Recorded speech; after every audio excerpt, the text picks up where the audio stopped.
மாணவர்களே, இன்று நாம் மன அழுத்தம் மற்றும் நேர மேலாண்மை பாடப்பகுதி. பொதுவாகவே இந்த மன அழுத்தத்துக்கும் நேர மேலாண்மைக்கும் நெருங்கிய தொடர்பு உண்டு.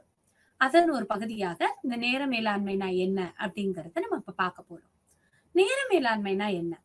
காலத்தை குறிச்சு நம்ம பல பழமொழிகளை பார்த்திருக்கோம். காலம் கண் போன்றது, காலத்தை பயிர் செய், நேரம் பொன்னானது அப்படின்னு நம்மளுடைய முன்னோர்கள் பெரியவர்கள் ஏதாவது ஒரு காலம் குறித்த ஒரு பழமொழிகளை நம்மள்ட்ட சொல்லிக்கிட்டே இருப்பாங்க. அந்த வாழ்க்கைக்கு முக்கியமாக இருக்கும். இத குறித்துதான் நம்ம இப்ப பார்க்க போறோம். தகுந்த மாதிரி நேரத்தை செலவழிப்பது என்பது வாழ்க்கையிலுடைய லட்சியங்களை அடையறதுக்கு நமக்கு ரொம்ப ரொம்ப முக்கியமாக இருக்கும். முதல்ல பார்த்தோம் அப்படின்னா, நம்ம காலையில எந்திரிக்கும் போதே பார்ப்போமே, எந்திரிக்கும் போதே அந்த மொபைல்ல வந்து அலாமா அப்படின்னு சொல்லி பார்ப்போம். அதுக்கப்புறம் என்ன பண்ணுவோம், வாட்ஸ்அப் ஸ்டேட்டஸ் பார்ப்போம். இப்படி நம்ம வந்து நேரத்தை கடத்தி கடைசியில காலேஜுக்கோ இல்ல ஆபீஸ்க்கோ போகும்போது 8 மணிக்கு நேரமே இல்ல, ரொம்ப லேட் ஆயிடுச்சு, பயங்கர பிஸியா இருக்கேன் அப்படின்னு சொல்லிட்டு வேகமா போகும். அதுக்கு அடிப்படை காரணம் என்ன அப்படின்னு பார்த்தோம்னா, நம்மளுடைய நேரத்தை எந்த அளவு தகுந்தவாறு செயல்படுத்த வேண்டும் அப்படிங்கறத நம்ம திட்டமிடல. அப்ப அந்த திட்டமிடுறது அப்படிங்கறதும் நம்ம நேர மேலாண்மைக்கு, அதாவது டைம் மேனேஜ்மெண்ட் சொல்றோம் இல்லையா, அதுக்கு மிக முக்கிய காரணம். இப்ப நேர மேலாண்மைனா என்ன அப்படின்னு பார்த்தோம். இத குறித்து ஸ்காட் அப்படிங்கிற அறிஞர் என்ன சொல்லியிருக்காரு அப்படின்னா, நேர மேலாண்மை என்பது விரைவாக வேலையை முடிப்பது அல்ல, வேலையோட தீவிரம், அந்த வேலை எவ்வளவு விவேகமாக செய்யப்படுகிறது என்பதுதான் நேர மேலாண்மை. நேர மேலாண்மையை வந்து நேர மேலாண்மையில நம்ம என்ன பண்ணணும்னா, அதோடைய ரிசோர்சஸ் எல்லாத்தையும், அதாவது இன்க்ளூடிங் டயத்தை உட்பட நம்ம சரியான முறையில் உபயோகிக்க வேண்டும். இத ரெண்டு தான் வந்து நேர மேலாண்மை குறித்து ஸ்காட் அவர்கள் கூறியுள்ளார்கள். சோ நேர மேலாண்மை அப்படின்னு பார்த்தோம்னா, எல்லா இடத்துலயும் போனோம் அப்படின்னா, இப்போ வந்து டைமே இல்ல, ரொம்ப லேட் ஆயிடுச்சு, ஏன் சார் அந்த ஃபங்க்ஷனுக்கு வரல அப்படின்னு யாராவது கேட்டாங்கன்னா, நேரமே இல்ல அப்படின்னு நம்ம ஒரு பதில சொல்லுவோம். இப்ப நமக்கும் ஒரு நேரம், உலகத்தினுடைய, அதாவது உலகத்துல உள்ள பிற பகுதிகளில் உள்ளவங்களுக்கு ஒரு நேரம் அப்படின்னு இருக்கா? இல்ல.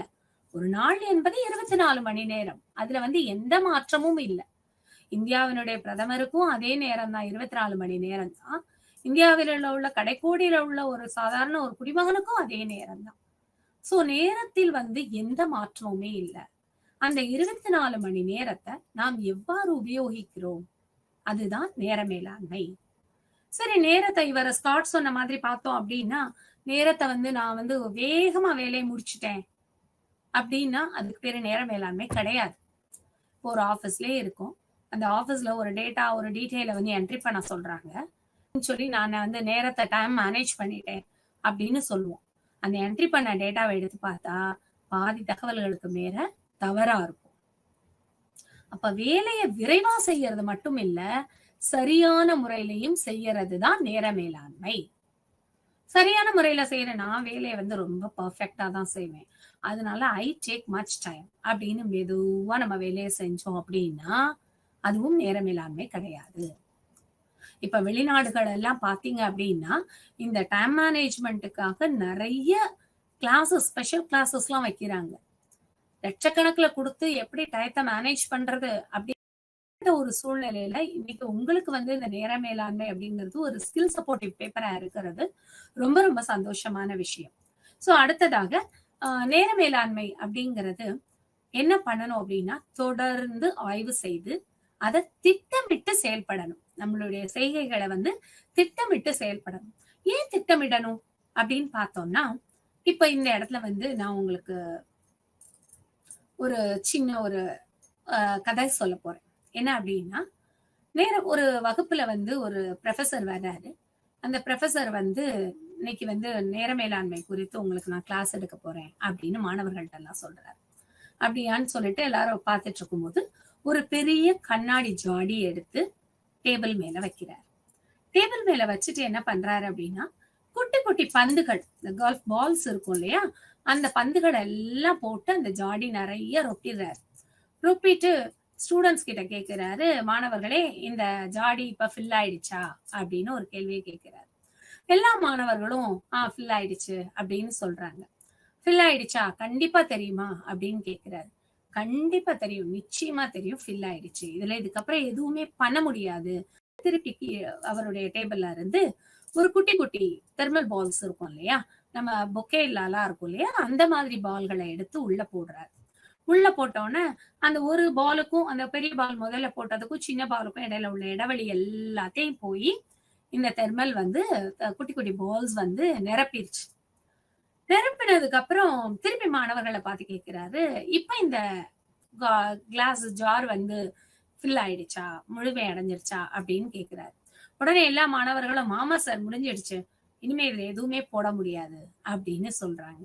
சொன்ன உடனே அந்த ப்ரொஃபசர் என்ன பண்றாரு, சிரிச்சுக்கிட்டே திருப்பி கொஞ்சம் மண்ண எடுக்கிறார். மண்ண எடுத்து அந்த ஜாடியில போடுறாரு. சோ அந்த சின்ன சின்ன துகள்கள் என்ன பண்ணிடுச்சு அப்படின்னா, அந்த பெரிய பாலுக்கும் சின்ன பாலுக்கும் இடையில உள்ள இடைவெளி எல்லாம் அந்த மணல் ரொப்பிடுச்சு. ரொப்பி ஃபுல்லா ஜாடி ஃபுல்லா க்ளோஸ் ஆயிடுச்சு. க்ளோஸ் ஆனதுக்கு அப்புறம் திருப்பி கேட்கிறாரு, மாணவர்களே இப்ப ஃபில் ஆயிடுச்சா? இனிமே வந்து இதுல எதுவும் ரொப்ப முடியுமா? அப்படின்னு கேட்கிறாரு. இல்ல இல்ல எல்லாமே நிரப்பியாச்சு. இனிமே ஒண்ணுமே பண்ண முடியாது அப்படின்னு சொன்ன உடனே அவருடைய வாட்டர் பாட்டில்ல இருந்து கொஞ்சம் தண்ணி எடுத்து அதுல ஊத்துறாரு. சோ அந்த மணல் வந்து நீரை அப்சர்வ் பண்ணி அதுவும் உள்ள போயிடுச்சு. அப்ப என்ன இதுல இருந்து நமக்கு என்ன தெரியுது அப்படின்னா, நம்ம அதாவது நம்ம கிட்டே இருக்க நேரத்தை தகுந்தவாறு செலவழிக்க வேண்டும். முதல்ல அந்த பால் போட்ட உடனே எல்லாமே முடிஞ்சு இனிமே நேரமே இல்ல, அதாவது எதுவுமே ரொப்ப முடியாது அதுல அப்படின்னு சொல்றோம்னா, அடுத்து சின்ன பால் போடுறோம், அதுக்கப்புறம் மணல் போடுறோம், அதுக்கப்புறம் பார்த்தோம் அப்படின்னு சொன்னா அதுல கொஞ்சம் தண்ணிய ஊத்துறோம். சோ முடியாது முடியாதுன்னு சொன்னது எல்லாமே அதுல வந்து நிறைவடைஞ்சிருச்சு. இதே மாதிரிதான் நேரத்தை செலவழிக்கிறதும். அந்த நேரத்தை செலவழிக்கிறதுக்கு திட்டமிடுதல் முக்கியம். எப்படி திட்டமிடணும்? முதல்ல பார்த்தோம் அப்படின்னா, முதல்ல எடுத்த உடனே மண்ணை ரொப்பி இருந்தோம்னா, இந்த பெரிய பால போட முடியுமா? இல்ல சின்ன பால போட முடியுமா? இல்ல எடுத்த உடனே தண்ணிய ஊத்தி இருந்தோம், இல்ல எடுத்த உடனே சின்ன பால போட்டிருந்தோம் அப்படின்னா ஊத்தி இருக்க முடியுமா? முடியாது. இல்லையா? சோ அதே மாதிரிதான் எந்த செயலை எப்பொழுது செய்ய வேண்டும்? எத முக்கியத்துவம் கொடுக்கணும்? எதுக்கு பிரையாரிட்டைஸ் பண்ணணும்? ஏதாவது எந்த வேலை முதல்ல செய்ய வேண்டிய வேலை? அதுக்கு அப்படி முழுமை அடையும். அப்ப நேர மேலாண்மை பயன்படுத்தணும். நான் வந்து எல்லாமே பெர்ஃபெக்ட்டா இருக்கேன். காலையில 5 மணிக்கு எந்திரிக்கிறேன். எல்லா வேலையும் செய்றேன். ஆனா எனக்கு நேரமே இல்ல. அப்படின்னு நம்மள பல பேர் புலம்பிக்கிட்டே இருப்போம். அதுக்கு மிக முக்கிய காரணம் என்ன அப்படின்னு சொல்லி பார்த்தோம்னா, இந்த திட்டமிடல் அந்த இடத்துல கிடையாது. அதுக்கப்புறம் ஏன் இந்த நேர மேலாண்மை? ஏன் நேர மேலாண்மை? நேர மேலாண்மை வந்து ஒரு அவ்வளவு முக்கியமானதா? அப்படின்னு சொல்லி பார்த்தோம்னா, இந்த நேர மேலாண்மை தெரிஞ்சவங்க மட்டும்தான் அவங்களோட வேலைய மிக மிக திறம்பட செய்ய முடியும். நேர மேலாண்மை இல்லாதவங்க திறம்பட செய்யவே மாட்டாங்க. அவங்கள அதாவது டைம் மேனேஜ்மெண்ட் கரெக்டா ஃபாலோ பண்றவங்க, அத பேலன்ஸ் பண்ண தெரிஞ்சவங்க, தங்களுக்கு வந்து தங்களுக்குள்ள பொறுப்புகளையும் உணர்ந்துக்குவாங்க. யாருக்கு எந்த பொறுப்பு குடுக்கணும் அப்படிங்கறதும் அவங்களுக்கு தெரியும். நமக்கு வந்து ஒரு ஒரு பையன் அவங்க அப்பா கிட்ட போயிட்டு, "அப்பா எக்ஸ்கர்ஷன் போகணும். எனக்கு வந்து ஒரு ரூ. 500 பணம் வேணும்." அப்படின்னு சொல்லி கேட்கிறாருன்னு வச்சுக்குவோமே. அந்த அப்பா வந்து ரூ. 500 பணம் குடுக்குறாரு. எக்ஸ்கர்ஷன் போயிட்டு வந்ததுக்கு அப்புறம், அவங்க அப்பா கேட்கிற முதல் கேள்வி என்னவா இருக்கும்னா, "எக்ஸ்கர்ஷன் எப்படி நடந்தது எல்லாம்?" அப்படின்னு கேட்டுட்டு, "ரூ. 500 காலியாப்பா? செலவழிச்சிட்டியா?" அப்படின்னு கேட்பாரு. உடனே அவர் என்ன சொல்லுவாரு, "இல்ல, இல்ல. நான் ஃப்ரெண்ட்ஸோட வந்து இது பானிபூரி சாப்பிட்டேன். ஃப்ரெண்ட்ஸோட வந்து இது இந்த புக் வாங்குனேன். இந்த திங்ஸ் வாங்குனேன். அப்புறம் ஆட்டோ ஃபேர் வந்து எல்லாரும் ஷேர் பண்ணிக்கிட்டோம். அது போக வந்து இவ்வளவு இருக்கு." அப்படின்னு சொல்லுவோம். சோ ஒரு ரூ. 500 குடுத்ததுக்கே நம்ம என்னென்ன செலவு, ஏது ஏது அப்படின்னு சொல்லி கேட்கிறப்ப, நம்ம கிட்ட சாலிடா ஒரு 30 நாட்கள் இருக்கு. ஒரு மாதத்திற்கு 30 முதல் 31 நாட்கள் வரை இருக்கு. ஒரு நாளைக்கு 24 மணி நேரம் இருக்கு. அந்த 24 மணி நேரம் நம்ம செலவழிக்கிறது எவ்வாறு திட்டமிட்டு செய்ய வேண்டும்? அந்த காலம் வந்து நம்ம கிட்ட கேட்காது. பட் அந்த காலத்துல நம்ம செய்யாத வேலையினால ஏற்படக்கூடிய இழப்புகள் வந்து நமக்கு, ஐயோ நம்ம நேரத்தை வேஸ்ட் ஆக்கிட்டோமே. இப்ப மாணவர்கள் நீங்கெல்லாம் என்ன பண்ணுவீங்க? ஆரம்பத்துல இருந்து அந்த செமஸ்டருக்கு படிச்சுட்டே வந்திருந்தோம். தினம் 1 மணி நேரம் ஸ்பெண்ட் பண்ணி நம்ம படிக்கலாம் அப்படிங்கறது நம்ம படிக்க மாட்டோம். எக்ஸாம் டைம் டேபிள் வரும், இல்ல எக்ஸாமினேஷன் ஃபீ கட்ட சொல்லுவாங்க. அப்பதான் நம்ம என்ன செய்வோம்? ஐயோ எக்ஸாம் வந்துருச்சு அப்படின்னு ஒரு எக்ஸாம் டைம் டேபிள் வந்ததுக்கு அப்புறம் சில பேர் ஆரம்பிப்பாங்க. சில பேர் ஹால் டிக்கெட் வந்ததுக்கு அப்புறம் ஆரம்பிப்பாங்க. சில பேர் நாளைக்கு எக்ஸாம், இன்னைக்கு நைட்டு படிச்சா போதும் அப்படின்னு ஒரு சில பேர் வந்து ஆரம்பிப்பாங்க. அப்ப நமக்கு உண்டான நேரத்தை நம்ம ஏன் திட்டமிட்டு செய்யல? இப்ப தொழில்ல ஒரு வாழ்க்கையில வெற்றி அடையறதுக்கு ஒரு தொழில் முனைவோரா இருக்கட்டும், இல்ல மிகப்பெரிய அதிகாரிகளாக இருக்கட்டும், அவங்க என்ன பண்ணணும்? ஒரு அவங்களுக்குள்ள நேரத்தை, ஏன்னா எல்லாருக்கும் ஒரே மாதிரியான நேரங்கள் தான். இல்ல நான் பெரிய ஆபீசர், எனக்கு வந்து அதிகமான நேரம் இருக்கு. இல்ல எனக்கு எந்த வேலையுமே இல்ல. அதனால எனக்கு குறைவான நேரம் அப்படிங்கிறதை எவ்வாறு சிறப்புற பயன்படுத்த வேண்டும்? அப்ப பயன்படுத்தும் போது என்னென்னலாம் வரும்?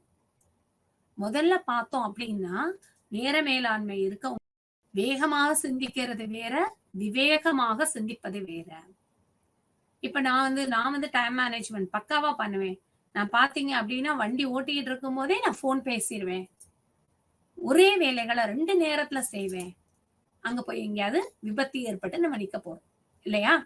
சோ அப்ப வேகமாக செய்யறதுங்கிறத தாண்டி விவேகமாக ஒரு செயலை செய்ய வேண்டும். அதுதான் நேர மேலாண்மை. இந்த நேர மேலாண்மை இருக்கவங்க கிட்ட ஆட்டோமேட்டிக்காவே விவேகமாக சிந்திக்கக்கூடிய திறன் வந்துவிடும். இந்த திறனை எப்படி நம்ம வந்து வளர்த்துக்கிறது? அதாவது முக்கியமான நிகழ்வுகளை நம்ம ஒரு நாளைக்கு என்னென்ன செய்ய போறோம், இன்னைக்கு என்னென்ன வேலை அப்படிங்கறத நம்ம ஒரு குறிப்பெடுத்துக்கிறோம், லிஸ்ட் வச்சுக்கிறோம். இன்னைக்கு ஒரு 9 வேலை இருக்கு, 8 வேலை இருக்கு. அதை இன்னைக்கு காலையில போடுறதுக்கு பதில் முதல் நாள் இரவே படுக்கும் போது எனக்கு இந்தந்த வேலைகள் நாளைக்கு இருக்கு அப்படின்னு நம்ம எழுதி வச்சுட்டோம்னா, திடீர்னு ஒரு சில வேலைகள் வரும். அது என்ன அப்படின்னு நம்மளால சிந்தித்து விவேகமாக குறிப்பிட்ட திட்டத்தில் அந்த குறிப்பிட்ட நேரத்துல செயல்படுத்துவோம். அப்ப அந்த நேர மேலாண்மை உள்ளவங்களுக்கு இதெல்லாம் இருக்கும். சரி, இந்த நேர மேலாண்மை நான் திட்டமிடல்ங்கிறீங்க அப்படின்னா என்ன? ஏன் திட்டமிடணும் அப்படின்னு சொல்லி பார்த்தோம் அப்படின்னா, முதல்ல நான் ஒன்னு சொன்னேன் இல்லையா, அந்த கண்ணாடி ஜார்ல அவர் போட்டாரு ஒரு விஷயங்களா அந்த ப்ரொஃபசர் போட்டாரு அப்படின்னு. எடுத்த உடனே குட்டி பால்ஸ போட்டிருந்தார் அப்படின்னா அது சரியான திட்டமிடலா? இல்லையா? எடுத்த உடனே தண்ணிய ஊத்திருக்காரு, இல்ல எடுத்த உடனே மண்ணை போட்டுட்டாரு அப்படின்னா அந்த அளவு அவ்வளவு பந்துகளையும் அதுக்குள்ள போட முடியுமா? முடியாது. அப்ப நம்ம செயல்படுத்த வேண்டிய முக்கியமான விஷயங்களை நான் முதல்ல சொன்ன மாதிரி முதல் நாள் இரவே நம்ம எழுதி வச்சுக்கணும், லிஸ்ட் அவுட் பண்ணிக்கணும். அந்த லிஸ்ட் அவுட் பண்ணிட்டு இது வந்து முக்கியமான வேலை, இது ப்ரையாரிட்டைஸ் பண்ணணும், இது ப்ரையாரிட்டைஸ் பண்ண வேண்டாம், இது கடைசியா பாத்துக்கலாம் அப்படின்னு நமக்குள்ள அந்த முக்கியமான வேலைகளை செயல்படுத்த தொடங்கணும். சரி, இதுல எல்லாத்தையுமே நான் வந்து ஒரு 5 மணி நேரம் செய்ய வேண்டிய வேலை, 1 மணி நேரம் செய்ய வேண்டிய வேலையை 20 நிமிஷத்துல முடிச்சிடுவேன் அப்படின்னா அது சாத்தியமா? கிடையாது. எந்த வேலை மிக கடினமானதோ அதை முதலில் செய்ய வேண்டும். சுலபமா இருக்க வேலையை வந்து வேகமா செஞ்சுருவோம். எப்பவுமே நம்ம வந்து ஈஸியானதை முதல்ல எடுத்துக்கணும் அப்படின்னு நினைப்போம். அப்படி எடுத்துக்கிட்டா நம்மளோட திட்டம் மிக சரியானதாக இருக்குமா? கிடையாது இல்லையா? சோ எது மிக கடினமான வேலை? ஏன்னா அந்த கடினமான வேலையை நம்ம முடிவு எடுத்த உடனேயே அந்த வேலை வந்து 1 மணி நேரத்துல செய்யக்கூடியதாக இருந்தால் ஒரு மணி நேரம் 10 நிமிஷம் கூட ஆகலாம், இல்ல 1 மணி நேரம் 20 நிமிஷம் கூட ஆகலாம், இல்ல 40 நிமிஷத்துல முடிச்சிட்டோம் ஆனா அந்த 20 நிமிஷம் அந்த வேலையை நம்ம செக் பண்றதுக்கு எடுத்துக்கலாம். சோ நம்ம எப்பவுமே என்ன செய்யணும்? முதலில் கடினமான வேலைகளுக்கு முக்கியத்துவம் கொடுக்க வேண்டும். அந்த முக்கியத்துவத்தை அறிஞ்சு நம்ம செய்யல அப்படின்னா, இப்ப நம்ம பாடங்களே எடுத்துக்கிறோமே, உங்களுக்கு இப்ப 5 பேப்பர் இருக்குன்னு வச்சுக்கோங்களேன். இந்த 5 பேப்பர்ல ஒரு 3 பேப்பர் நீங்க ஓரளவு நல்லா கவர் பண்ணிருக்கீங்க. இன்னும் எக்ஸாமுக்கு ஒரு 10 நாள் இருக்கு. 2 பேப்பர் படிக்கவே இல்லை. அந்த 2வது பேப்பர் தான் முதல் எக்ஸாமா வருது. அப்ப என்ன பண்ணுவீங்க? இந்த பேப்பர் படிக்கவே இல்லை, இதை பத்தின முதல்ல ஆரம்பிப்போம் அப்படின்னு டிசைட் பண்ணி நீங்க ஆரம்பிக்கிறீங்க இல்லையா? இதே மாதிரி ஒரு 24 மணி நேரத்துல நம்ம செய்யக்கூடிய வேலைய நம்ம என்ன பண்ணணும்? திட்டமிட்டு செயல்படுத்த வேண்டும். அப்படி திட்டமிட்டு செயல்படுத்தும் போதுதான் நம்ம சரியான பாதையை நோக்கி போவோம். இந்த நேர மேலாண்மையோட தொடர்புடைய விஷயங்கள் எது அப்படின்னு சொல்லி பார்த்தோம்னா, ஒரு பொறுப்பு, நமக்குன்னு உள்ள ஒரு ரெஸ்பான்சிபிலிட்டி, அந்த வேலையோட தன்மைய உணருதல். இப்ப மாணவர்களாகிய உங்களுக்கு அது சரி. ஒரு வேலை பார்க்குறாங்க. ஒரு கார்ப்பரேட் செக்டார்ல வேலை பார்க்குறாங்க. அவங்களுக்கு டைம் மேனேஜ்மெண்ட் இல்ல அப்படின்னா, இந்த ஒரு ப்ரப்போசலை இந்த நிமிஷம் இதுக்குள்ள குடுக்கணும் அப்படின்னு அவங்களோட அதிகாரிகள் சொல்ல போகும்போது, அந்த ரெஸ்பான்சிபிலிட்டி எடுத்து டே அண்ட் நைட்டா வேலை பார்த்து அவங்க அத குடுக்கணும். அப்படி அந்த குறிப்பிட்ட காலத்துக்குள்ள குடுக்கல அப்படின்னா, அவங்களுக்கு அந்த பொறுப்புத்தன்மை கிடையாது. அப்ப நம்ம செய்யக்கூடிய எந்த ஒரு வேலையா இருந்தாலும், அதனுடைய தன்மையை உணர்ந்து அத நம்ம செயல்படுத்தணும். சரி, இந்த நேர மேலாண்மையை நான் செய்யணும்னு நினைக்கிறேன். அந்த நேர மேலாண்மை செய்ய போகும்போது எனக்கு கவனச்சிதறல்கள் நிறைய வருது. நான் போய் படிக்கணும் அப்படின்னு புத்தகத்தை எடுத்து வைக்க போகும்போதுதான் என் ஃப்ரெண்டு ஃபோன் பண்ணுவான். சரி, நான் அடுத்து படிக்கணும்னு உட்கார போகும்போதுதான் என்னுடைய பெற்றோர்களோ என்னுடைய அவங்களோ என்ன பண்ணுவாங்க, இதை போய் வாங்கிட்டு வா, அதை போய் வாங்கிட்டு வெளில அனுப்புவாங்க. இல்ல நம்ம எல்லாம் வெளியில போகலாமான்னு கேட்பாங்க. அப்ப நம்மளால உட்கார்ந்து படிக்கவும் முடியாது, அவங்க கூட வெளியிலயும் போக முடியாது. சோ கவனச்சிதறல்கள் டிஸ்ட்ராக்ஷன் நிறைய வந்துட்டே இருக்கும். அப்ப நேர மேலாண்மையை அதாவது சரியான முறையில பயன்படுத்தணும்னு நினைக்கிறவங்க இந்த கவனச்சிதறல்களை தவிர்க்க வேண்டும். அதோட என்ன அப்படின்னா, நமக்குன்னு ஒரு நல்ல பழக்க வழக்கங்களை ஏற்படுத்த வேண்டும். அப்படின்னா 7:30க்கு எந்திரிச்சா நம்ம 1/2 hourல குளிச்சு கிளம்பிடலாம். இதுதான் சரியான நேர மேலாண்மையா? கிடையாது. சோ நமக்கு சரியான ஒரு பழக்க வழக்கங்கள். சார், நான் எத்தனை பண்ணாலும் மேடம், எவ்வளவு பண்ணாலும் என்னால காலையில எந்திரிக்கவே முடியாது. காலையில நானும் நினைப்பேன் 5 மணிக்கு எந்திரிக்கணும், 4 மணிக்கு எந்திரிக்கணும் அப்படின்னு நினைச்சிட்டே இருப்பேன். ஆனா என்னால எந்திரிக்கவே முடியாது. நம்ம மனதுக்குள்ளேயே ஒரு உயிரியல் கடிகாரம் இருக்கு. நம்ம இந்த செல்லு வச்சு, இத்தனை அலாம் வச்சு 5 மணிக்கு எந்திரிக்கணும், 4 மணிக்கு எந்திரிக்கணும் அப்படிங்கிற அவசியமே கிடையாது. நம்ம மனதுக்கு, அதாவது நம்ம உடம்பில் உள்ள அந்த உயிரியல் கடிகாரம் இருக்கு இல்லையா, அந்த உயிரியல் கடிகாரத்தை நம்ம தூண்டி விட்டோம்னா போதும். எப்படி தூண்டி விடுறது?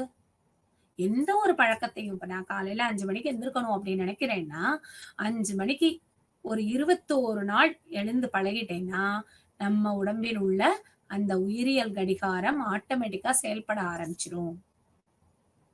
நான் 6 மணி 6:30க்கு எந்திரிப்பேன். எந்திரிச்சு எல்லா வேலையும் முடிச்சுட்டு 8 மணிக்குள்ள என்ன பண்ணிடுவேன், காலேஜ் கிளம்பிடுவேன், இல்ல ஆபீஸ் கிளம்பிடுவேன் அப்படின்னு எத்தனையோ பேர் சொல்ல கேட்டிருக்கோம். ஆனா அந்த 6:30 மணில இருந்து 8:30 மணிக்குள்ள அவங்களுக்கு ஏற்படக்கூடிய மன அழுத்தம் இருக்கு இல்லையா, அந்த மன அழுத்தத்தை போக்குவதற்கு தகுந்த நேர மேலாண்மை தேவை. 8 மணிக்கு போய் பஸ் ஏற போகும்போது பஸ் ஒண்ணும் வராது, இல்ல வண்டி பஞ்சரா இருக்கும். 2 வீலர் எடுக்கிறோம்னா 2 வீலர் பஞ்சரா இருக்கும். அப்ப இந்த நேர மேலாண்மை எப்படி எப்படி ஒரு பொக்கிஷமாக பாதுகாக்கப்பட வேண்டிய விஷயம். நமக்கு ஒரு செக்லிஸ்ட் போட போகும்போதே, ரைட்டு, நைட்டே வண்டியை போய் காத்து இருக்கா, பெட்ரோல் இருக்கா, ஏர் இருக்கா அப்படின்னு செக் பண்ணிட்டு வந்துடும். நாளைக்கு போடக்கூடிய துணிமணிகளை, நாளைக்கு எடுத்துக்கொண்டு போகக்கூடிய ஃபைல்ஸ், ட்ரெஸ் இதெல்லாம் எடுத்து வச்சிடுவோம்.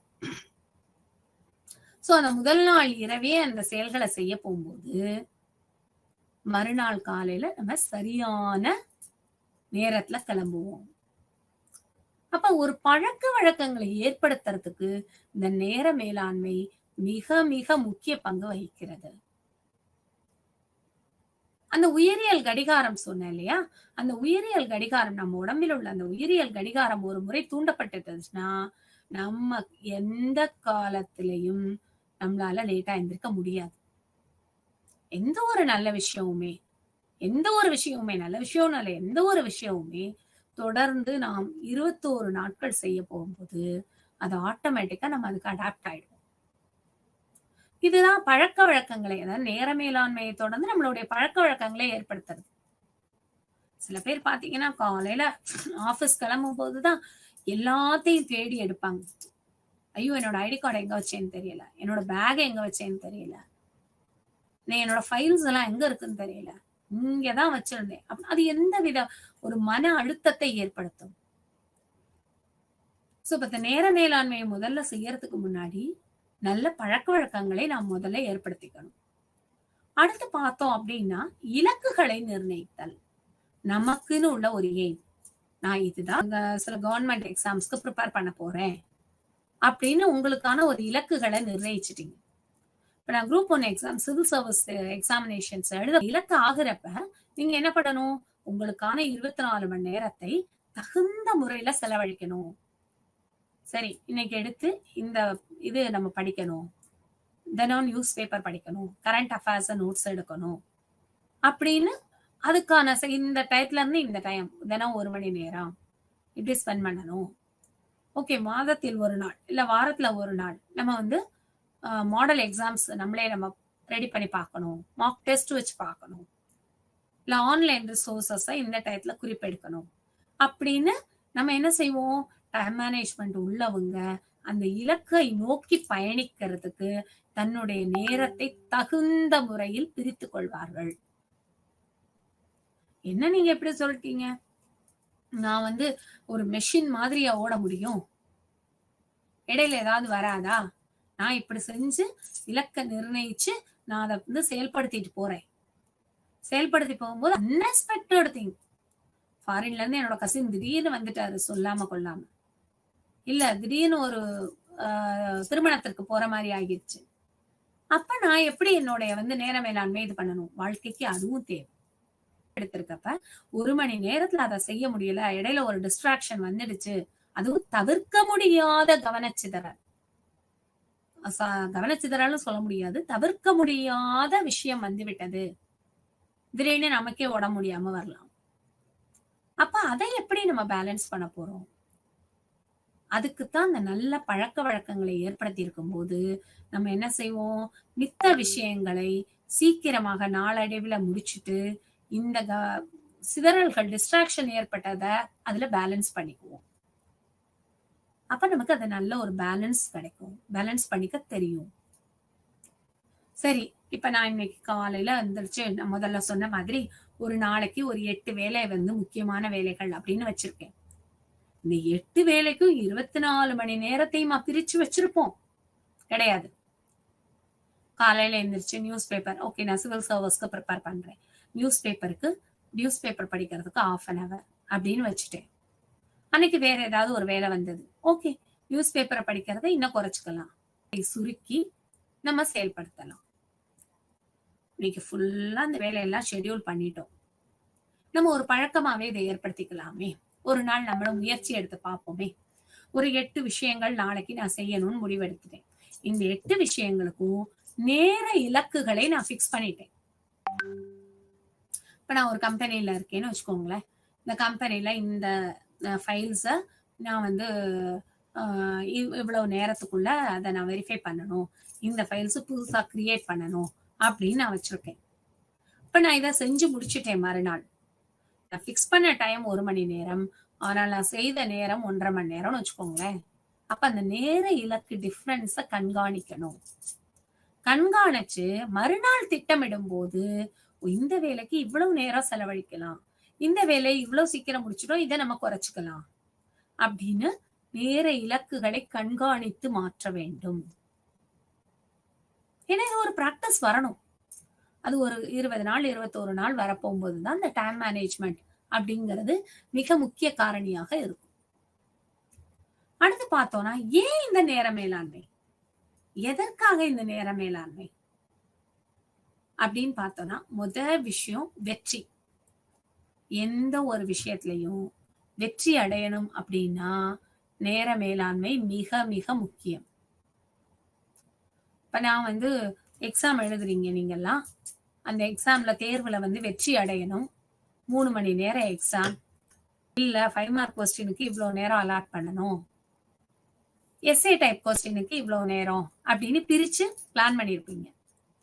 அந்த பிளான் படி நீங்க கடகடான்னு எழுதிட்டு போனீங்க அப்படின்னா ரிவைஸ் பண்றதுக்கு லாஸ்ட் 10 மினிட்ஸ், கொஸ்டினை படிக்கிறதுக்கு 10 மினிட்ஸ் அப்படின்னு வச்சிருப்போம். அதை பண்ணலன்னு வச்சுக்கோங்களேன், நமக்கு மட்டும் என்ன 3.5 hours கொடுப்பாங்க எக்ஸாம் எழுத? கிடையாது இல்லையா? சோ அந்த வெற்றி என்பது எதை சார்ந்து உள்ளதுன்னா இந்த நேர மேலாண்மையை சார்ந்து உள்ளது. இந்த நேர மேலாண்மை கரெக்டா இருக்கவங்க தனக்கு கிடைச்ச வாய்ப்புகளை சரியா பயன்படுத்திக்குவாங்க.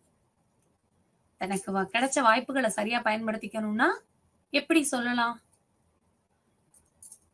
ஒரு அதாவது நியூஸ் பேப்பர் படிச்சுட்டு இருக்கீங்கன்னு வச்சுக்கோங்களேன். நீங்க ஆல்ரெடி சிவில் சர்வீஸ் எக்ஸாமுக்கு ப்ரிப்பேர் பண்ற ஒரு பர்சன் நியூஸ் பேப்பரை படிச்சுட்டு இருக்கீங்க.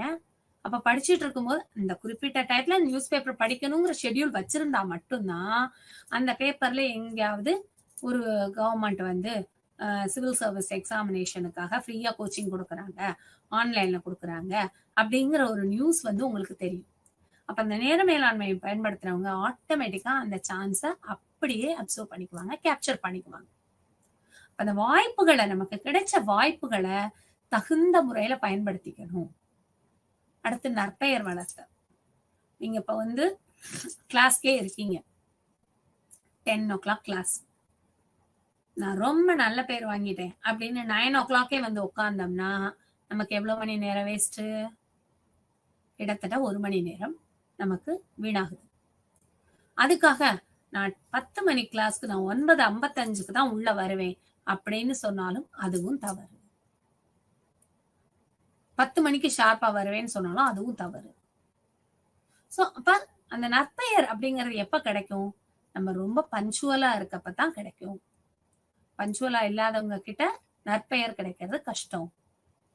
இப்ப பாத்தீங்க, ஜப்பான் போன்ற நாடுகள்ல எல்லாம் பாத்தீங்க அப்படின்னு சொன்னா அவங்க டைம் மேனேஜ்மெண்ட் வந்து ரொம்ப ஒரு நல்ல விஷயமா வந்து அவங்க வந்து பயன்படுத்துவாங்க. அதாவது நம்ம ஏற்கனவே நம்ம பள்ளி காலங்கள்ல கூட நீங்க படிச்சிருப்பீங்க. என்ன அப்படின்னா அந்த செருப்பு தயாரிக்கிற நிறுவனத்துல வந்து ஒரு ஸ்ட்ரைக் பண்ணாங்க அப்படின்னு சொன்னா அவங்க என்ன பண்ணுவாங்களா? ஸ்ட்ரைக் பண்ணா சில இது மாதிரி என்ன பண்ண மாட்டாங்களா? வெளியில நின்னு போராடி ஒரு வலது கால் மட்டும் காலணியை தயாரிப்பாங்களாம், இல்ல இடது கால் காலணியை மட்டும் தயாரிப்பாங்களாம். அந்த வேலையே நிறுத்த மாட்டாங்க, அந்த டயத்தை சரியா யூட்டிலைஸ் பண்ணிப்பாங்க. அப்ப ஆட்டோமேட்டிக்கா அவங்களுக்கு என்ன கிடைக்கும்? ஒரு நல்ல பெயர் கிடைக்கும். இந்த நேர மேலாண்மையை சரியா பயன்படுத்துறவங்களுக்கு எப்பவுமே நற்பெயர் வந்து கிடைக்கும். அந்த நற்பெயரை வளர்த்துக்கிறதுக்காக நமக்கு நேர மேலாண்மை மிக மிக முக்கியம். அதிக உற்பத்தி. அடுத்து பார்த்தோம்னா ஒரு கம்பெனி ப்ராடக்ட் ப்ரொடியூஸ் பண்ண போகும்போது குறிப்பிட்ட நேரத்துல திட்டமிட்டு இவ்வளவு நாள் ஆகுது, இவ்வளவு நாள்ல இவ்வளவு உற்பத்தி பண்ணணும் நம்ம அப்படின்னு ஒரு திட்டமிட்டு செயல்படுத்த போகும்போது டைம் இவ்வளவு நாள்ல இவ்வளவு ஃபார் எக்ஸாம்பிள் வந்து இப்ப எல்லாம் பார்த்தோம் அப்படின்னா ஆடை உற்பத்திய எடுத்துக்குவோமே, ஆடை உற்பத்தி தொழிற்சாலையை எடுத்துக்குவோமே. இது நமக்கு வந்து ஒரு பொங்கல் தருணம். இந்த பொங்கல் தருணத்துல ஆடை உற்பத்தி வந்து அதிகமாக போகும். அப்ப என்ன பண்ணணும்? ஆடைகளை வந்து இதுக்கு முன்னாடியே, நான் அடுத்த 2 நாள்ல பொங்கல் அப்படின்னா இன்னைக்கு ஆடை உற்பத்தி பண்ணுவோம் கிடையாது. திட்டமிட்டு 1 மாசத்துக்கு முன்னாடியே திட்டமிட்டுறோம், இல்ல 2 மாசத்துக்கு முன்னாடியே திட்டமிட்டுறோம். திட்டமிட்டு இவ்வளவு உற்பத்தி செய்யணும். இது தமிழர் திருநாள். அப்ப என்ன மாதிரியான உடைகளை வந்து எல்லாரும் அணிவார்கள்? பாரம்பரிய உடையத்தான் அணிவார்கள். இப்ப போய் ஜீன்ஸ் பேண்ட் எடுத்து விக்கிறோம் அப்படின்னா அது போகுமா? சேல் ஆகுமா? கிடையாது. அப்ப எதை வந்து அதிகமாக உற்பத்தி செய்ய வேண்டும்? பாரம்பரிய உடைகளை, சேலை, அதுக்கப்புறம் வந்து வேஷ்டி, இந்த மாதிரியான பட்டு பாவாடை, இந்த மாதிரியான ஒரு பாரம்பரிய உடைகளை நம்ம அதிக அளவுல உற்பத்தி பண்ணணும் அப்படின்னு சொல்லி டைம் மேனேஜ்மெண்ட் கீப் அப் பண்ணி நிறைய திட்டமிட்டு அதை நம்ம செயல்படுத்தணும். சோ அப்ப நேர மேலாண்மை கரெக்டா பயன்படுத்த போகும்போது இது எல்லாமே ஆட்டோமேட்டிக்கா நமக்கு கிடைச்சிரும். அதிக செயல்திறன் இருக்கும். குறிப்பிட்ட நேரத்துல குறிப்பிட்ட விஷயங்களை செய்ய போகும்போது அதிகமான செயல்திறன் நமக்கு இருக்கும். அடுத்து பார்த்தோம்னா சமநிலை வாழ்க்கை. இதுதான் ரொம்ப முக்கியம். அதாவது எல்லாமே ஓடுறோம், எல்லா வேலைக்கும் போறோம், எல்லாம் படிக்கிறோம், தேர்வு எழுதுறோம். இதெல்லாம் எதுக்காக செய்யணும்? நான் சும்மா இருக்கேன், அதனால நான் வந்து எக்ஸாம் எழுதுறேன் அப்படின்னு யாராவது சொல்லுவோமா? சும்மா இருக்க போறேன், அந்த சும்மா இருக்கிறதுக்காக நான் வந்து இந்த பாடத்தை படிக்கிறேன், சாரி, அப்படி யாராவது சொல்லுவோமா? சொல்ல மாட்டோம். அப்ப எதுக்காக நம்ம படிக்கிறோம்? நம்ம வாழ்க்கை நல்ல முறையில இருக்கணும். எதுக்காக ஓடி ஓடி உழைக்கிறோம்? நம்ம வாழ்க்கை நல்ல முறையில இருக்கணும். சாரி. அப்ப அந்த சமநிலை வாழ்க்கைக்கு மிக முக்கிய காரணம் நேர மேலாண்மை. நம்ம நேர மேலாண்மையை பார்க்க போகும்போது நான் முதல்ல சொன்ன ஒரு விஷயம்தான். 8 மணிக்கு ஆபீஸ் போகணும், காலையிலே எந்திரிக்கிறேன், கடகடன்னு வேலையை பார்க்கிறேன், போறேன். I'm sorry, excuse me.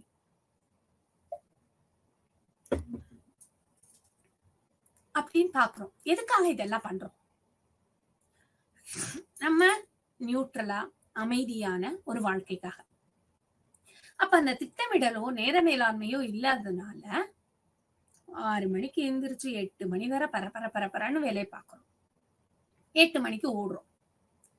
இதுதான் சமநிலை வாழ்க்கையா? கிடையாது.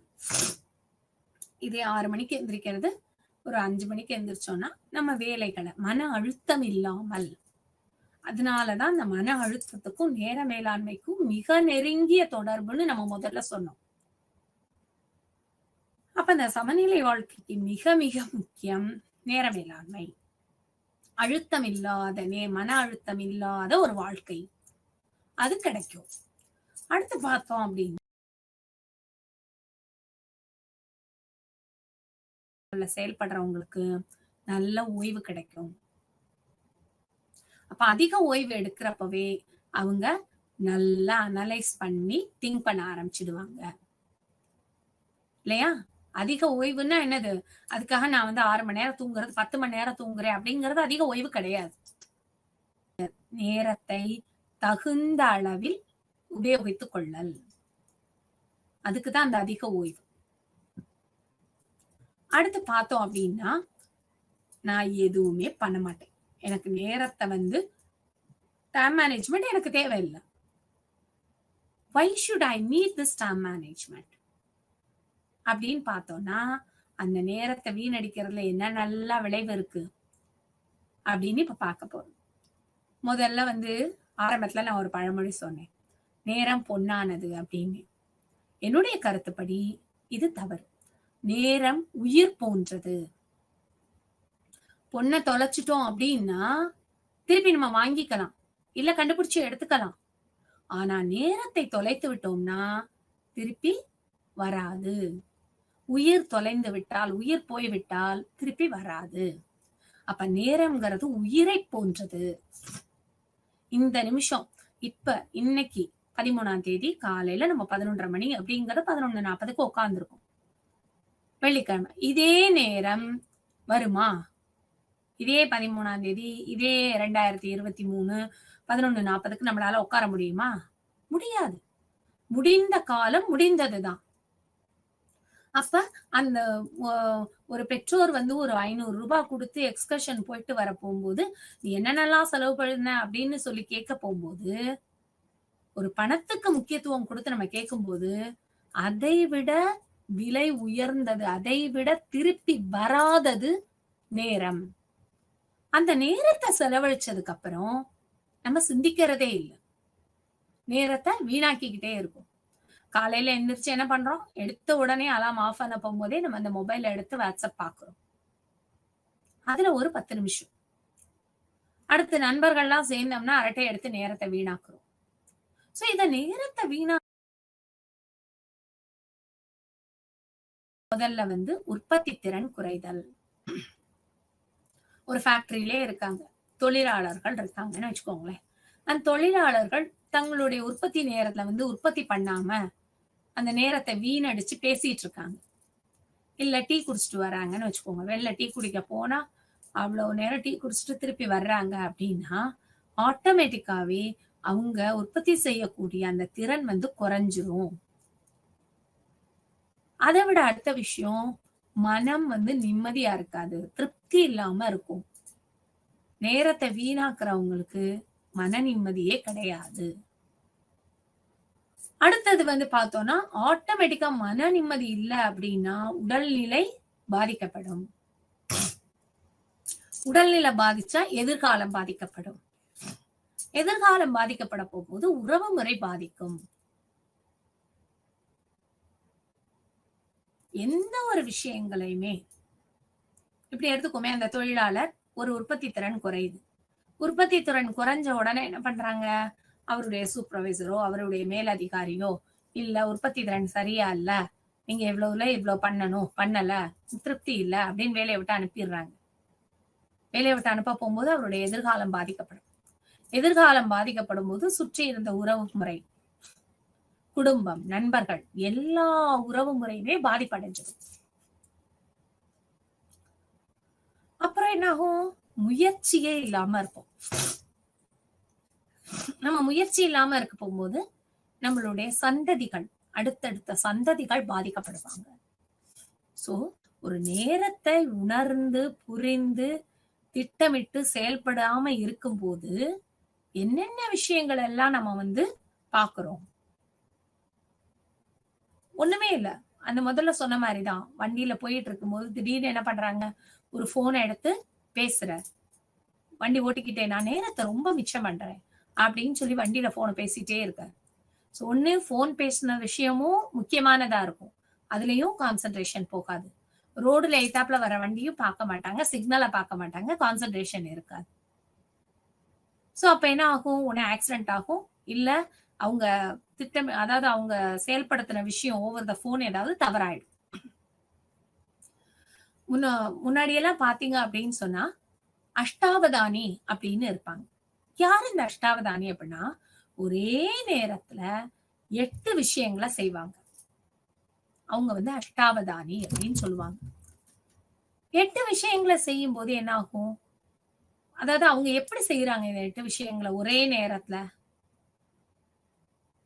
தகுந்த நேர மேலாண்மையை செயல்படுத்தி, திட்டமிட்டு, பழக்கம், அந்த ஒரு பழக்கம் பிராக்டிஸ் வர வர வரதான் தன்னை மெருகேற்றிக்க முடியும். பிராக்டிஸ் மேக்ஸ் அ பெர்ஃபெக்ட் மேன் அப்படின்னு சொல்லுவோம் இல்லையா? சோ அந்த பழக்கத்தின் மூலமாக நேரத்தை மிச்சப்படுத்தி, நேரத்தை கரெக்டான முறையில திட்டமிட்டு செயல்பட்டு 8 விஷயங்கள்ல தன்னுடைய சிந்தனைகளை ஒரே நேரத்தில் செலுத்துவார்கள். அவங்க லைஃப் ரொம்ப பேலன்ஸ்டா இருக்கும், சம மனநிலை இருக்கும் அவங்களுக்கு. இன்னுமே நிறைய பேர் இருக்காங்க அஷ்டாவதானி. சோ அது மாதிரி நம்ம அஷ்டாவதானி ஆறது நான் அதுக்காக சொல்ல வரல. நமக்கு கிடைத்த நேரத்தை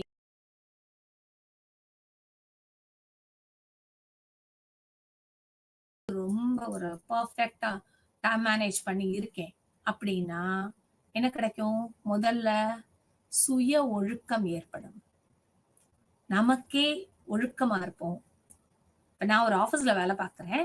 நான் வேலை பார்க்கிற ஆபீஸ்ல நான் கரெக்டா டைம் மேனேஜ் பண்ணி இருந்தா மட்டும்தான் என்னுடைய சபார்டினேட்ஸ், என் கூட இருக்கவங்க வேலை பார்ப்பாங்க, அதே மாதிரி இருப்பாங்க. அப்ப நமக்குன்னு உள்ள ஒரு ஒழுக்கம், அந்த ஒழுக்கம் அந்த இடத்துல பஞ்சுவாலிட்டி அங்க இருக்கும்.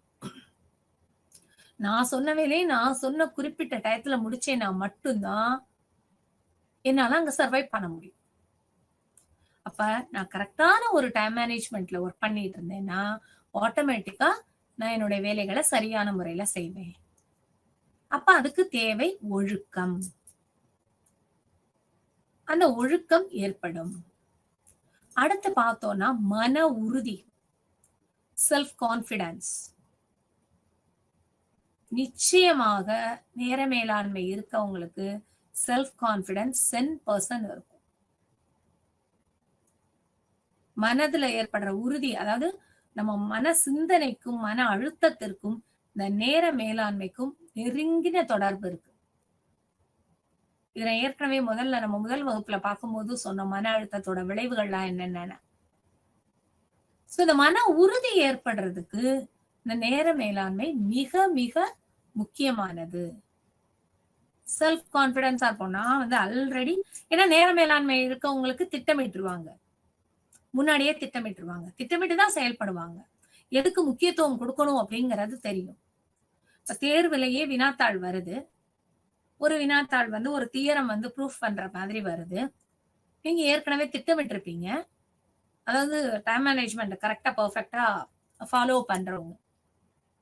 அப்ப நீங்க திட்டமிட்டதுனால ஓகே இந்த டிரைவ் பண்றதுக்கு இந்த தியரம்க்கு இவ்வளவு நேரம் தான் நம்ம யூஸ் பண்ணணும் அப்படின்னு ஒரு பண்ணிருப்பீங்க.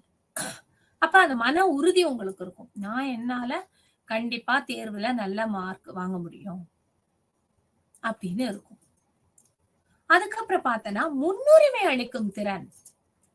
எதுக்கு முதல்ல செய்யணும்? எதை முதல்ல செய்யணும்?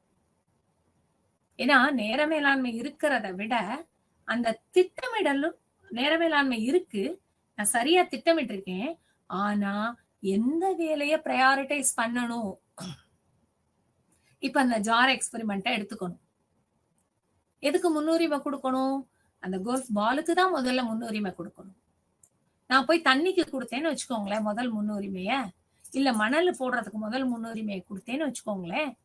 என்னால அவ்வளவு பாலையும் அவ்வளவு சின்ன சின்ன பால்ஸ் தெர்மல் பால்ஸையும் மண்ணையும் தண்ணியை ஊத்த முடியுமா? அந்த ஜாருக்குள்ள ரொப்ப முடியுமா? முடியாது. அப்ப எதை நான் முதல்ல போடணும்? எதை ரெண்டாவது போடணும்? அப்படிங்கிற முன்னுரிமை அளிக்கும் திறனை இந்த நேர மேலாண்மை கொடுக்கும். இந்த திறனை கொடுத்தாலே ஆட்டோமேட்டிக்கா திறன் மேலாண்மை வளர்ந்து விடும்.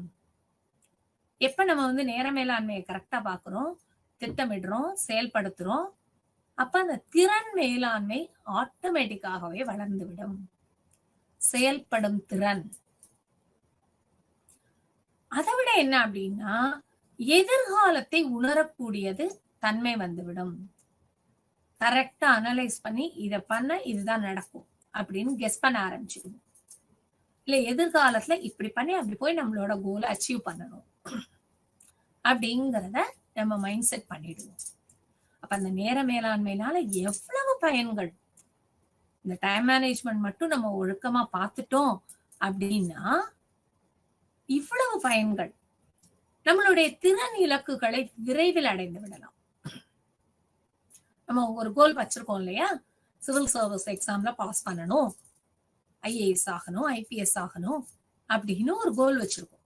அந்த கோலை நம்ம என்ன பண்ணலாம்? இந்த நேர மேலாண்மை இருந்துட்டா மிக விரைவாக அடைந்து விடலாம்.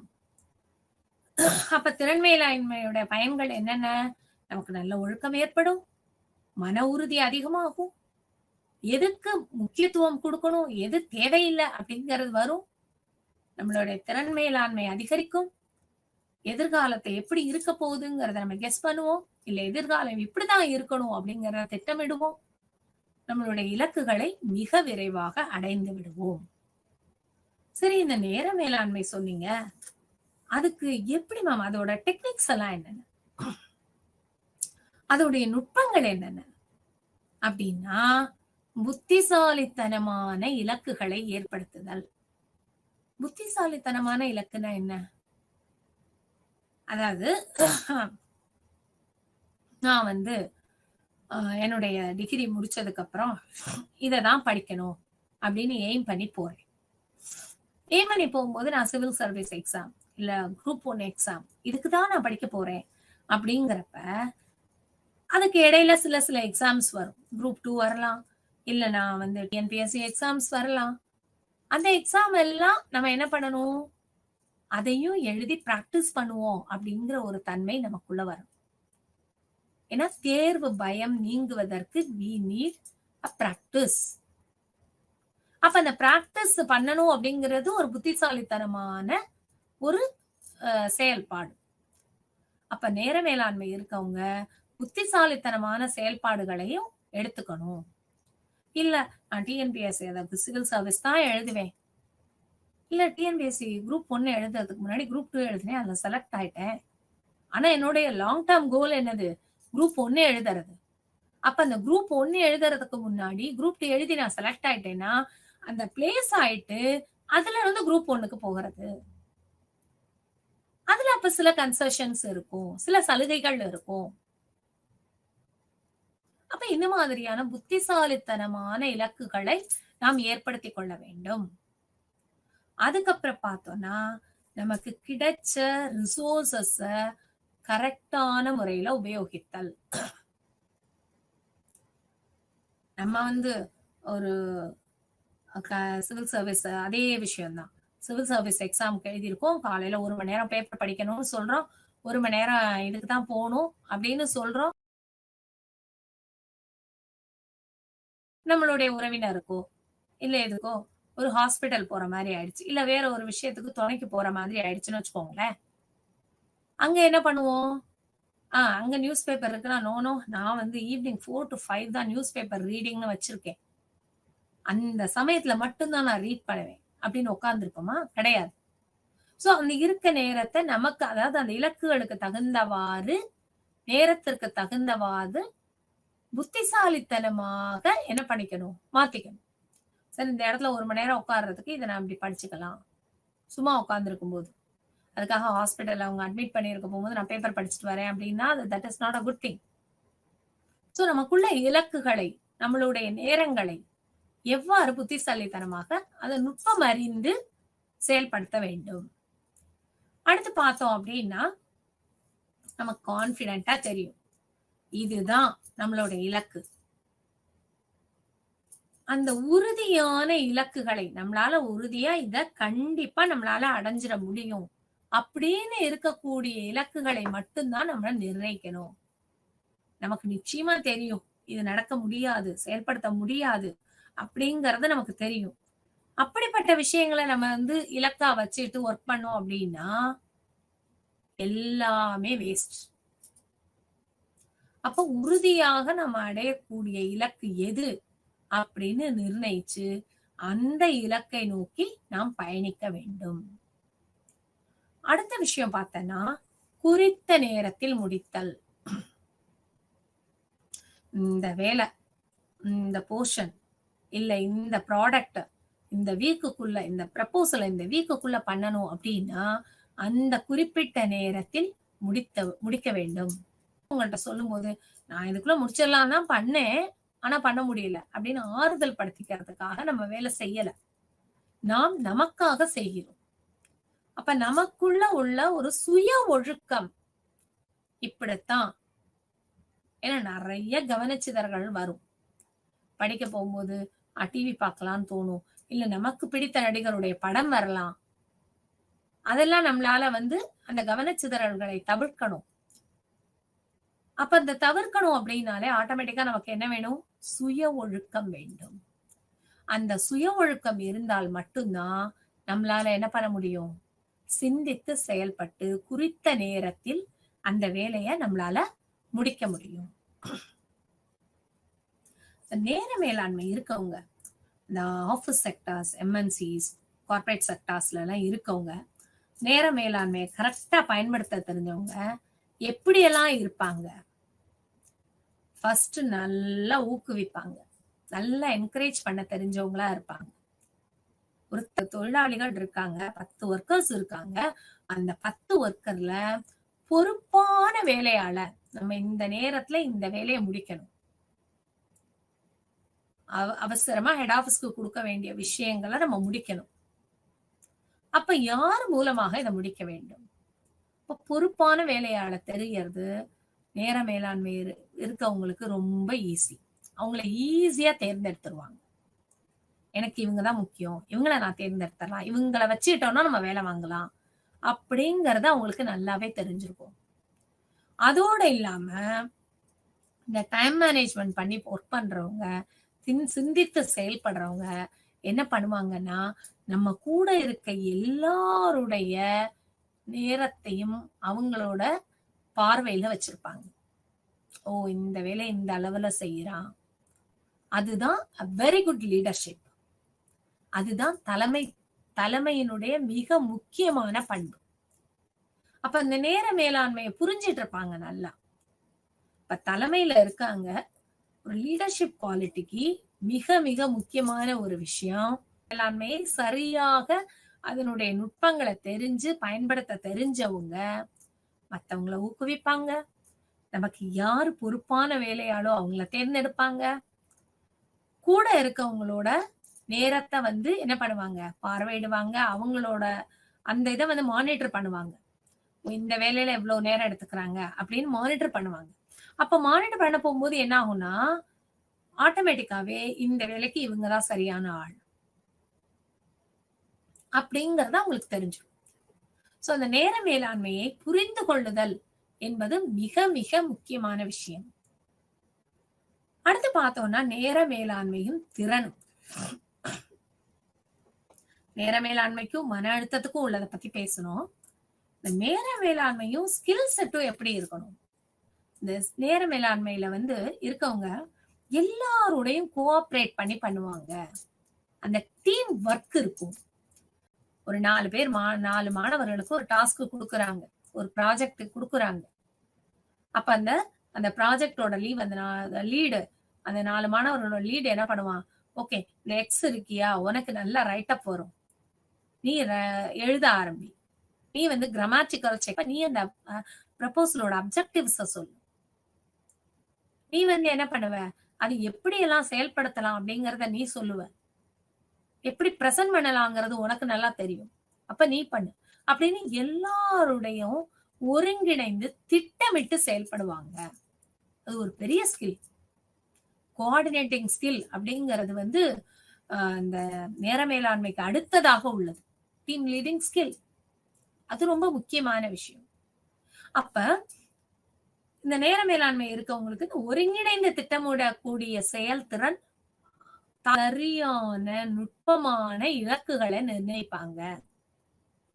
இந்த நேரத்துல இந்த விஷயத்தை தான் நான் செய்யணும், இது என்னோட எய்ம், இந்த டயத்துக்குள்ள இதை நான் முடிக்கணும் அப்படின்னு மிக நுட்பமான விஷயங்களையும் நுட்பமான இலக்குகளையும் சுலபமாக நிர்ணயிப்பாங்க. அதுவும் எப்படிப்பட்ட இலக்கா இருக்கும்? நடைமுறையில ஒத்து வரக்கூடிய இலக்காக இருக்கும். நான் சுலபமா இலக்க நிர்ணயிக்கிறேன்னு சொல்லி நடைமுறையில ஒத்து வராத இலக்க நிர்ணயிக்க மாட்டாங்க. அதுக்கப்புறம் பார்த்தோம்னா ரெஸ்பான்சிபிலிட்டி எடுத்துப்பாங்க. ஏதாவது அதாவது ரெஸ்பான்சிபிலிட்டி எடுத்துக்கிறதுங்கிறது இந்த வேலை செயல்படுறத ஏற்று நடத்தி வழி நடத்தி கொண்டு செல்றது மட்டும் இல்ல. அதுல ஏதாவது தவறு ஏற்பட்டால் நான் தான் அதுக்கு பொறுப்பு, என்னுடைய தவறு அப்படின்னு அதை தன்னை என்ன பண்ணிக்குவாங்க, அந்த பொறுப்பை ஏத்துக்குவாங்க.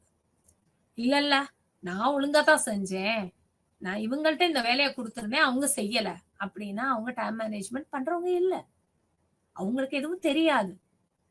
சோ அதாவது சக்சஸோட இதை எப்படி ருசிக்கிறாங்களோ அதே மாதிரி தவறுகளுக்கும் பொறுப்பேற்றுக் கொள்வார்கள். அது ஒரு நல்ல பழக்க வழக்கமாக இருக்கும். அப்ப அந்த நேர மேலாண்மையினால என்னென்ன திறன்லாம் வருது? ஒருங்கிணைந்து திட்டமிடக்கூடிய திறன், சரியான நுட்பமான இலக்குகளை நிர்ணயிக்கிற திறன், அந்த இலக்கும் எப்படி இருக்கும்?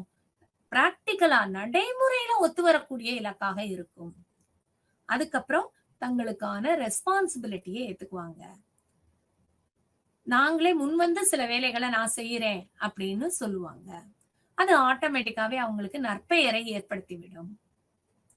அப்படித்தான் நமக்கு அந்த ஜப்பான் கதை சொன்னேன் இல்லையா? ஜப்பான்ல தொழிலாளர்கள் காலனி, ஒரு பக்க காலனி ஸ்ட்ரைக்ல கூட ஒரு பக்க காலனியை இது பண்ணுவாங்க. அப்ப அவங்க சரியான நேர மேலாண்மை பயன்படுத்துறதுனாலதான் பொறுப்பை ஏத்துக்கிட்டாங்க.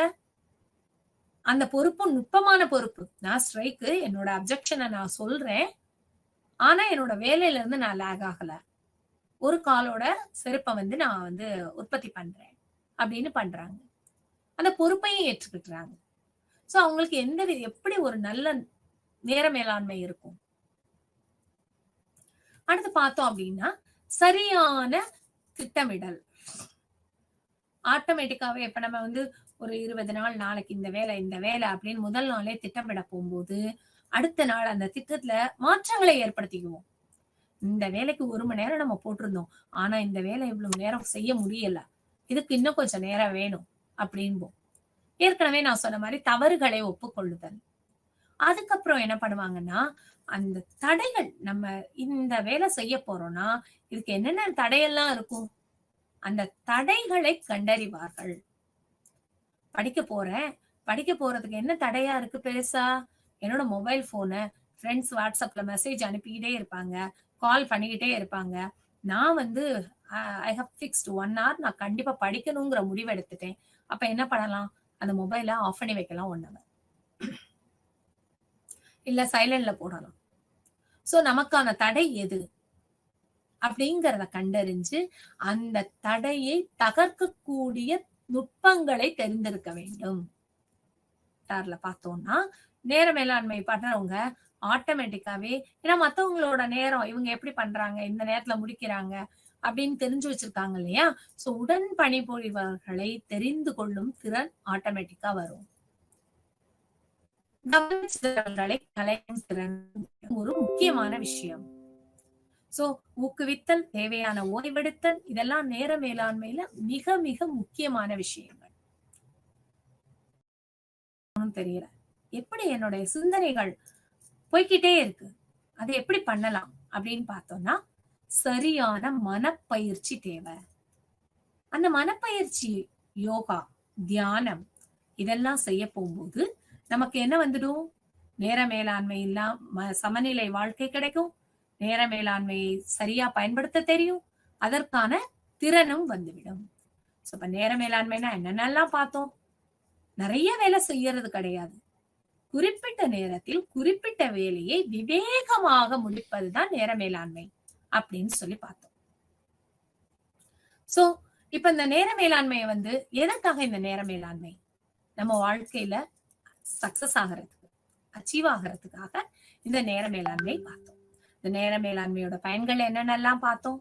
சோ இந்த நேர மேலாண்மை மனித வாழ்க்கைக்கு எவ்வளவு முக்கியத்துவம், வெற்றிக்கு எவ்வளவு அடிகோலுகிறது அப்படிங்கறதெல்லாம் நம்ம இப்ப பார்த்தோம். சோ மாணவ மணிகளே, நம்ம நேர மேலாண்மையை பயன்படுத்துவதுல நல்ல பல விஷயங்களை நம்ம இன்னைக்கு தெரிஞ்சுக்கிட்டோம்.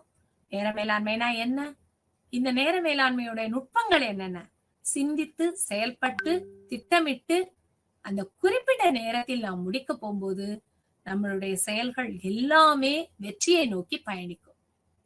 நம்ம வாழ்க்கையில வெற்றி அப்படிங்கறது எல்லாருமே வெற்றி அடையறதுக்காகத்தான் நம்ம முயற்சிகள் செய்வோம். சோ அந்த வெற்றி அப்படிங்கிறது முக்கியம், அதற்கு நேர மேலாண்மையும் முக்கியம். இனி அடுத்து வரும் பாடங்களை பார்ப்போம். நன்றி.